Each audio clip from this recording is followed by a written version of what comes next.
नमस्कार। और कैसे हैं आप लोग। हम लोग सिटीजनशिप स्टडी कर रहे हैं।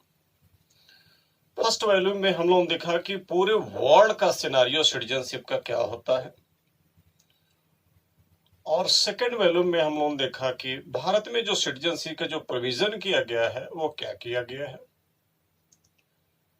आज हम लोग देखेंगे कि जो प्रोविजन किया गया उसमें क्या क्या समस्याएं आ गई और उसमें कैसे संशोधन की जरूरत पड़ा।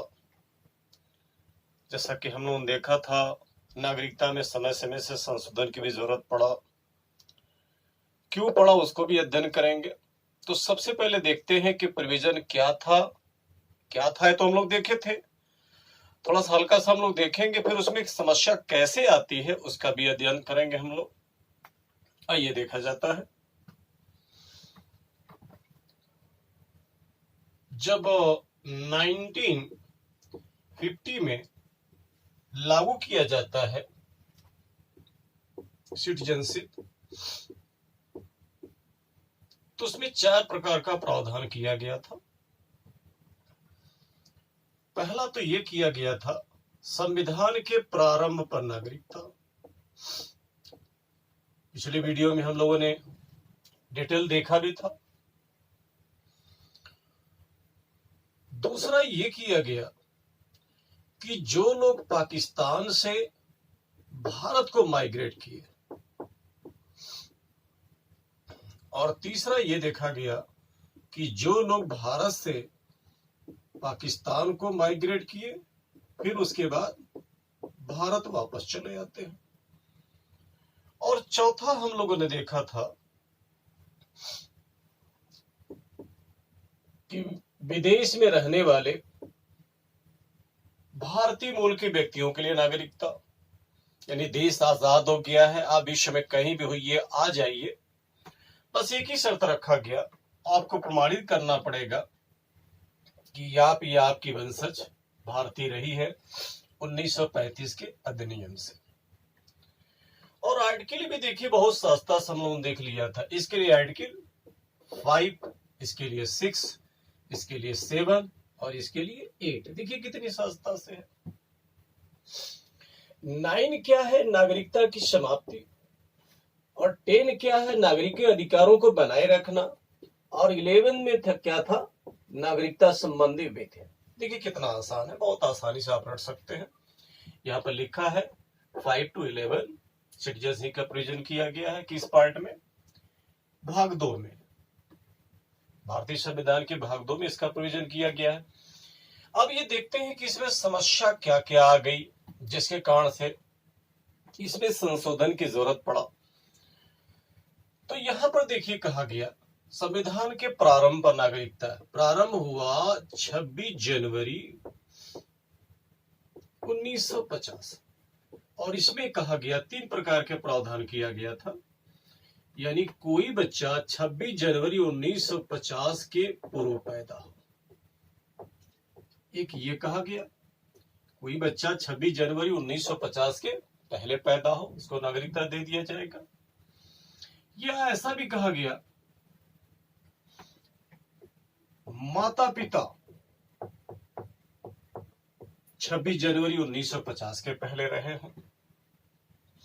या और प्रावधान कर दिया गया कि कोई व्यक्ति हो जब संविधान लागू हुआ कम से कम 5 वर्ष पहले से भारत का निवासी रहा हो। इसके माता पिता किस देश के नागरिक हैं इससे कुछ मतलब नहीं, विश्व में कहीं इसके माता पिता नागरिक हो इससे कुछ प्रावधान नहीं है। बस ये है कि जब संविधान लागू होता है तो कोई व्यक्ति कम से कम 5 वर्ष भारत का निवासी रहा हो उस समय जब संविधान लागू हुआ, ठीक उसके पहले। यह देखिए प्रावधान किया गया, इसमें कई कमियां आ गई। और इधर आते हैं, इसमें क्या था कि देश आजाद हो गया है, विश्व में कहीं भी होइए आप आ जाइए, ये प्रावधान किया गया था।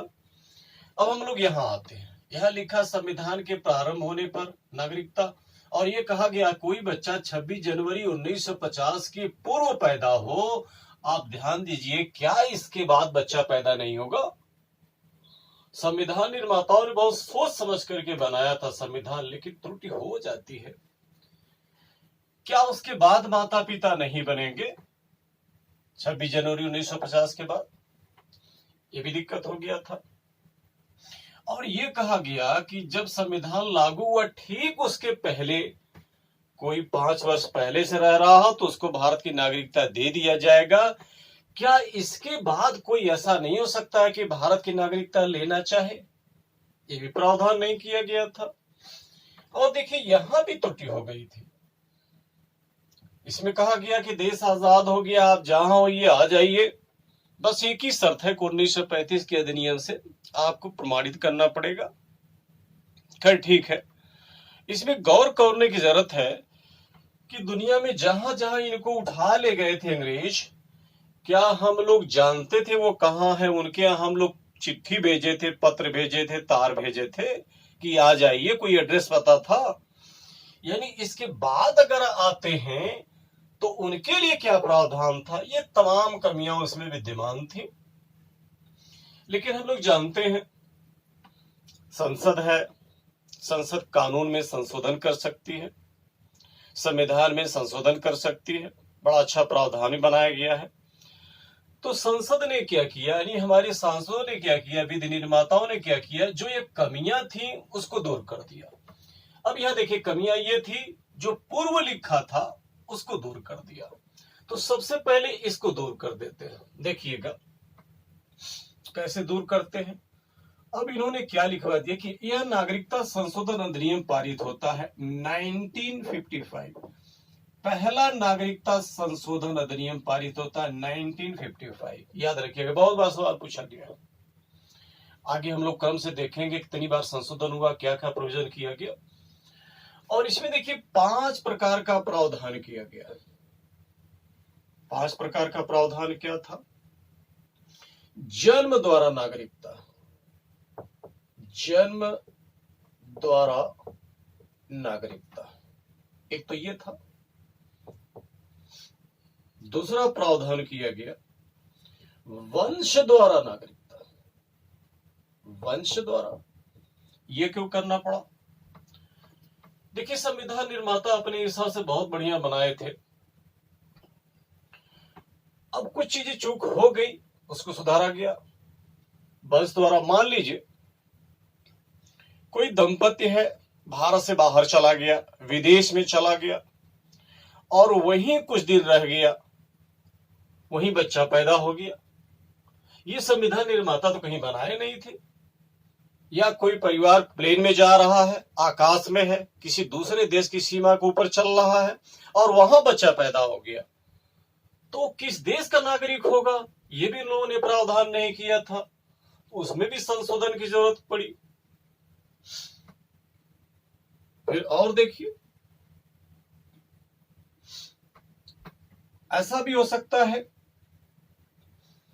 कि जो 26 जनवरी 1950 के बाद आना चाहते हैं, उसमें भी प्रोविजन किया गया। तो क्या किया गया? तीसरा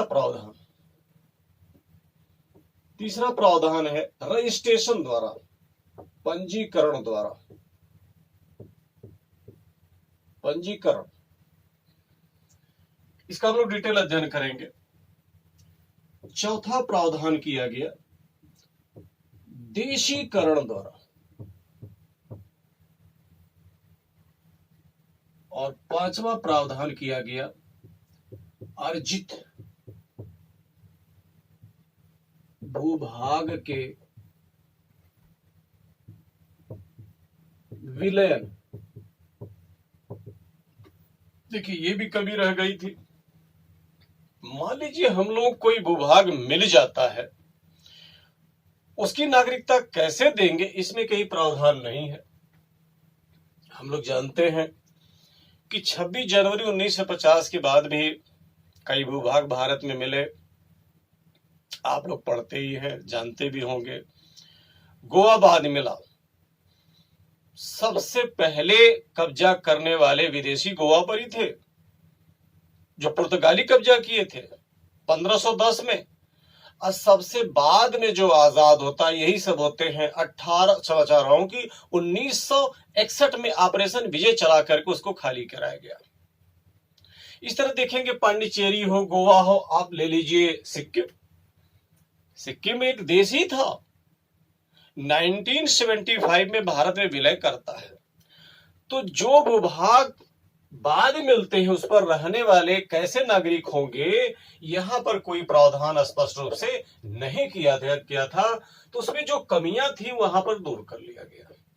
अब एक एक करके हम लोग अध्ययन करते हैं। हमारे सांसदों ने सबसे पहले जो ये कमी थी यहां पर उसको दूर करते हैं कि कोई बच्चा 26 जनवरी 1950 के पूर्व पैदा होता है, तो वहां कमी को दूर करते हैं। तो इन लोगों ने क्या किया कि कोई भी बच्चा भारत में, याद रखेंगे, कोई बच्चा भारत में 26 जनवरी 1950 के पश्चात, या और मैं स्पष्ट कर देता हूं,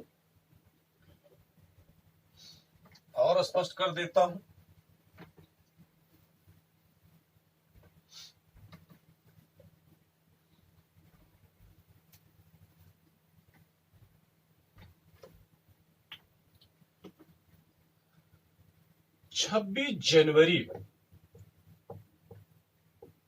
1950 के पश्चात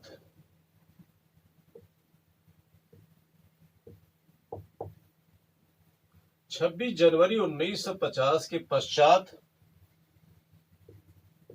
भारत में पैदा होने वाला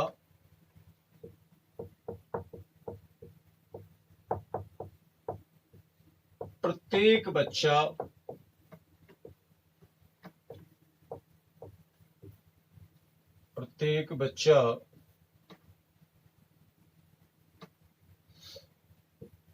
भारत का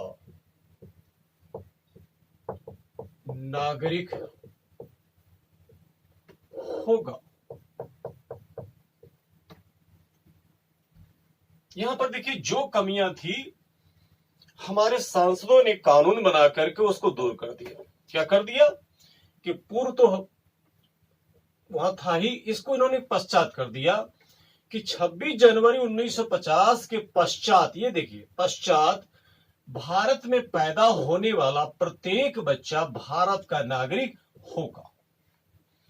अब गौर करिएगा, संविधान निर्माताओं से एक छोटी सी गलती हो गई थी, उसको दूर करने के लिए हमारे सांसदों ने क्या गड़बड़ कर दिया कि 26 जनवरी 1950 के पश्चात भारत में पैदा होने वाला प्रत्येक बच्चा भारत का नागरिक होगा। अब समझ गए होंगे इशारा।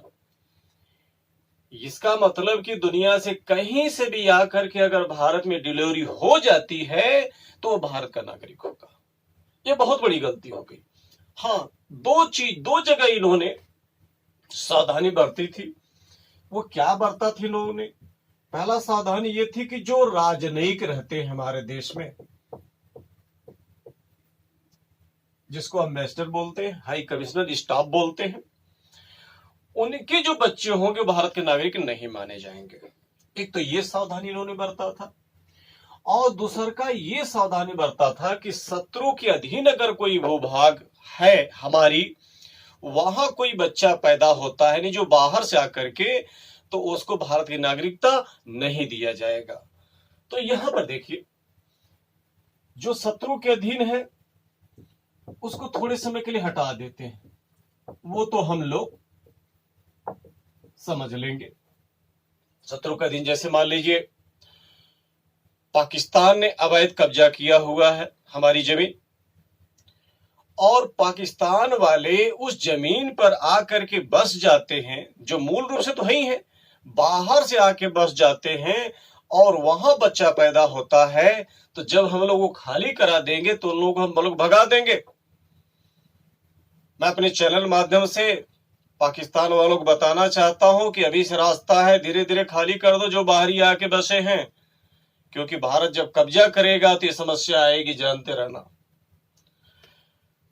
वो हम लोग उसको निकाल देंगे जो जबरदस्ती बसे हुए हैं वहां। हाँ, जो मूल रूप से वहीं के हैं उनको रहने देंगे, दिक्कत नहीं है। अब यहाँ पर देखिएगा, जो राजनयिक कर्मचारी, उनके स्टाफ है, उनके बच्चे जो होंगे भारत के नागरिक नहीं माने जाएंगे, इतनी सावधानी बरते थे। अब देखिए, मान लीजिए बाहर से कोई आ गया घूमने और यहां पर बच्चा पैदा हो गया, वो राजनयिक कर्मचारी भी नहीं है, तो उसका बच्चा तो भारत का नागरिक हो जाएगा। तो इस प्रकार की बहुत सारी कमियां थी, तो इसको दूर किया गया। लेकिन जब तक दूर करते तब तक काफी नुकसान भी हो गया। खास करके पूर्वोत्तर वाले राज्य में, जम्मू कश्मीर राज्य में बहुत से लोग आकर डिलीवरी करा दिए और यहीं के नागरिक बन के रह गए। पश्चिम बंगाल में देखिए आज तक समस्या बना हुआ है। बांग्लादेश से आकर के रहने लगे और यहीं डिलीवरी हुई, यहीं रह गए, यहीं कागजात बना लिए। क्यों कागजात बना लिए? स्पष्ट रूप से लिखा है कि 26 जनवरी 1950 के पश्चात पैदा होने वाला बच्चा भारत का नागरिक माना जाएगा। तो कानूनी दृष्टिकोण से वो तो सही है। हम लोग एनआरसी भी अध्ययन करेंगे, उसको भी देखा जाएगा। अब इसके आगे चलते हैं, इसके आगे क्या होता है। काफी समय बीत गया, हालांकि कुछ जो प्रदेश थे राजनीतिक कारणों से हस्तक्षेप नहीं कर रहे थे, क्योंकि ऐसे लोग उनको वोट दिया करते थे। इस प्रकार से तो शांत पड़े रहते थे। नेता तो जानते हैं, वोट मिले तो कहीं भी, अब समझ लीजिए, जाने दीजिए, नेताओं का मामला है। तो इस तरीके सब चलता रहा। इसमें फिर संशोधन किया गया। क्या संशोधन किया गया? 1986। अब क्या कर दिया गया कि भारत में पैदा होने मात्र से कोई बच्चा भारत का नागरिक नहीं होगा। अब क्या कर दिया गया? उसका पिता क्या होना चाहिए? भारत का नागरिक होना चाहिए। जब तक उसका पिता भारत का नागरिक नहीं होगा, उस बच्चे को भारतीय नागरिकता नहीं दी जाएगी। चलिए, भी ठीक चल रहा था। लेकिन क्या जानते थे कानून निर्माता कि पिता हो सकता है विदेशी हो और माता भारतीय हो, और जब बच्चा पैदा हो जाए तब क्या हो जाएगा। और ऐसी केसेस भी होने लगी। आप लोग अच्छी तरीके से जानते हैं, सानिया मिर्जा वो भारत के नागरिक है और हस्बैंड पाकिस्तानी है। अगर सानिया मिर्जा का बच्चा हो गया तो किसका नागरिक माना जाएगा, ये भी समस्या बन गई। तो फिर 1992 में फिर कानून में बदलाव किया गया। इसमें क्या कर दिया गया? पिता तो था ही, इसी में माता भी जोड़ दिया गया। तो माता या पिता, अब देखिए माता या पिता दोनों आ गया। इसमें से कोई भारतीय नागरिक हो तो उस बच्चे को भारत की नागरिकता दे दिया जाएगा। आगे चल करके कुछ दिक्कत और आती है। क्या आती है? एक और अमेंड किया गया 2003। इसमें क्या प्रावधान किया गया?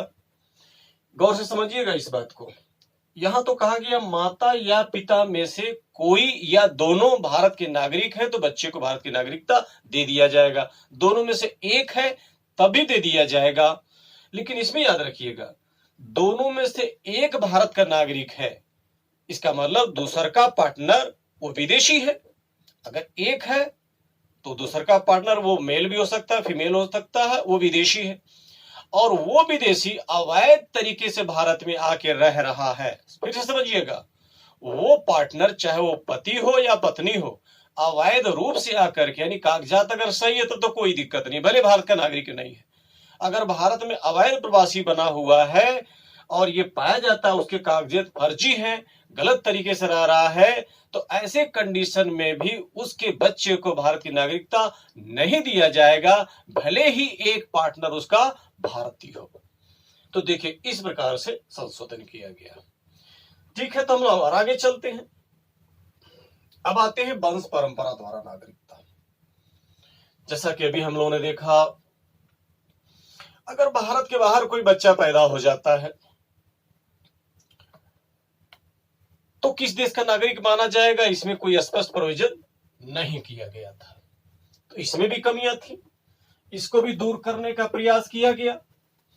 इसमें हम लोगों ने देखा कोई विदेश चला गया दंपति और वहीं पर बच्चा पैदा हो गया, तो ऐसी कंडीशन में 1955 में ही कानून बना करके संशोधन किया गया और उसमें यह कहा गया, अब देखा जाएगा कि बच्चे का पिता क्या भारतीय है।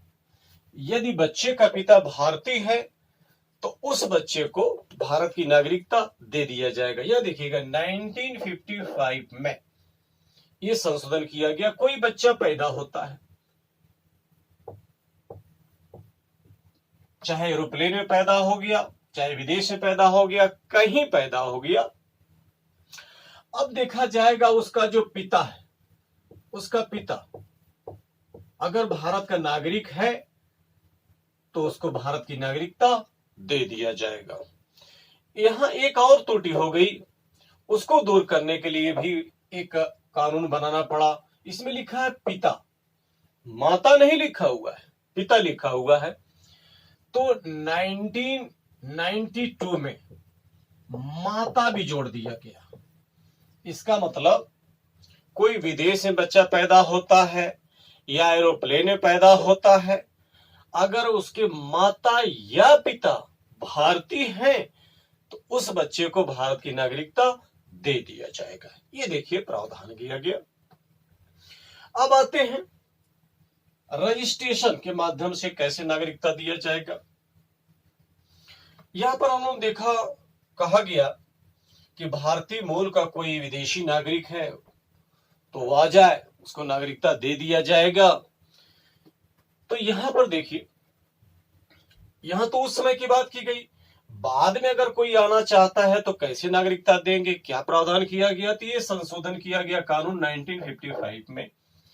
इसमें यह कह दिया गया कि जो लोग भारतीय मूल के हों, भारतीय मूल के,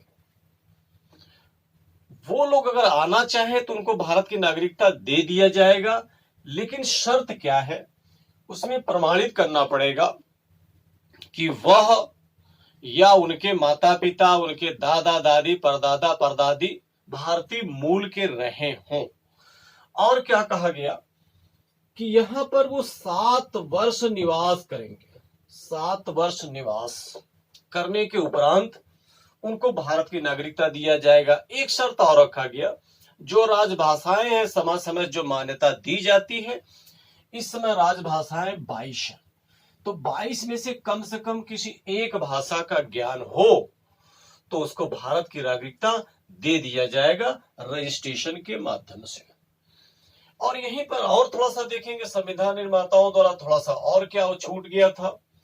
मान लीजिए कोई विदेशी लड़की किसी भारतीय पुरुष से शादी कर लेती है तो उसके लिए नागरिकता का कहीं प्रोविजन इसमें था ही नहीं, और इसी में जोड़ दिया गया रजिस्ट्रेशन के माध्यम से वो भी भारत की नागरिकता ले लेगी, उसको बहुत सहजता से नागरिकता मिल जाएगी, क्योंकि उसका हस्बैंड क्या है, भारतीय है। ऐसे किया गया। अब आते हैं, यहां पर लिखा देशीकरण द्वारा नागरिकता। इसमें क्या प्रावधान किया गया, ऐसा भी हो सकता है कोई व्यक्ति भारत में पैदा भी न हो, ऐसा भी हो सकता भारतीय मूल का भी न हो, वो पूरी तरीके से विदेशी रहा हो और विदेश में ही पैदा रहा हो, उसके मूल भी विदेशी रहे हो और उसको भारत अच्छा लग जाए, ऐसा भी संभव है। तो उनके लिए कोई प्रावधान नहीं किया गया। तो इसमें यह कहा गया 1955 जो अधिनियम बना करके, नागरिकता संशोधन अधिनियम, ऐसा कोई व्यक्ति जो भारतीय मूल का नहीं है, पूरी तरीके से वो बाहरी है, भारत में रह रहा है और कम से कम 12 वर्ष तक युवा होना चाहिए, बच्चा नहीं युवा, कम से कम भारतवर्ष में सेवा दिया हो। क्या दिया हो, सेवा दिया हो।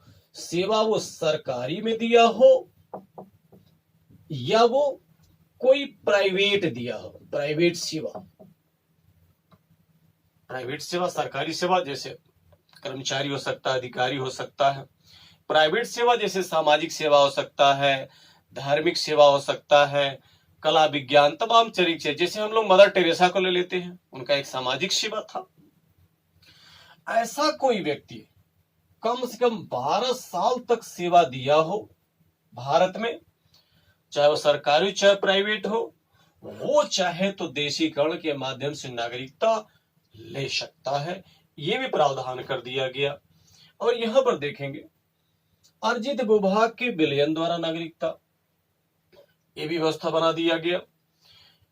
मान लीजिए कोई ऐसा क्षेत्र है जो ये मिल जाता है भारत में, तो याद रखेंगे इस पर जो जनता रहती है यहाँ पर, उसको भारत की नागरिकता स्वतः मिल जाएगी, स्वतः। हालांकि कुछ कंडीशन अलग है, पाकिस्तान जो कब्जा किया वो उसकी कंडीशन अलग है, लेकिन यहाँ पूरी तरीके से मान लीजिए मिल जाता है। मान लीजिए बलूचिस्तान ही मिल जाता है तो उस पर जितने लोग रहने वाले सब भारत के नागरिक मान लिए जाएंगे। उसी तरह गोवा हुआ, पांडिचेरी हुआ, सिक्किम हुआ, संजोग मान लीजिए भूटान ही विलय कर लेता है, नेपाल ही विलय कर लेता है तो अच्छी बात है, हम लोगों की शक्ति बढ़ जाएगी। नेपाल तो हिंदू ही राष्ट्र है, उसको खुद ही मिल जाना चाहिए, लेकिन पता नहीं क्या उसकी विचारधारा है। अगर वो मिल जाता है तो वहां रहने वाले सभी लोग स्वतः क्या हो जाएंगे, भारत के नागरिक हो जाएंगे। इस तरीके से देखिए अमेंड करके प्रावधान किया गया। आगे और भी कमियां हैं, उसका कैसे दूर किया गया, PIO क्या होता है और OCI क्या होता है, NRC क्या होता है, और भी संशोधन किए गए 2005, 2015, 2019। ये सारे प्रोसीजर क्या होते हैं, फेरा क्या होता है, फेमा क्या होता है, सब हम लोग क्रमशः अध्ययन करेंगे। तो सिस्टमेटिक ढंग से देखते चले जाइए और आर्टिकल भी रटते चले जाइएगा। आर्टिकल बहुत आसान है, देखिए संविधान के प्रारंभ पर यहाँ पर देखेंगे तो आर्टिकल 5 जो पाकिस्तान से इंडिया को माइग्रेट करते हैं वो क्या है, 6 जो भारत से पाकिस्तान माइग्रेट करते हैं, 7 फिर 1935 के जो अधिनियम द्वारा जो उनको परिभाषित करना पड़ेगा, 8 होगा। और एवोल्यूशन, ये जो नागरिकता की समाप्ति है, फिर देखिए नागरिकता को, अधिकारों को बनाए रखना नागरिकता संबंधी एक रूल है, एक विधि है, इसे प्रोविजन किया गया है। तो इस तरीके से धीरे धीरे करके हम लोग अध्ययन करते चलेंगे। ठीक है, धन्यवाद।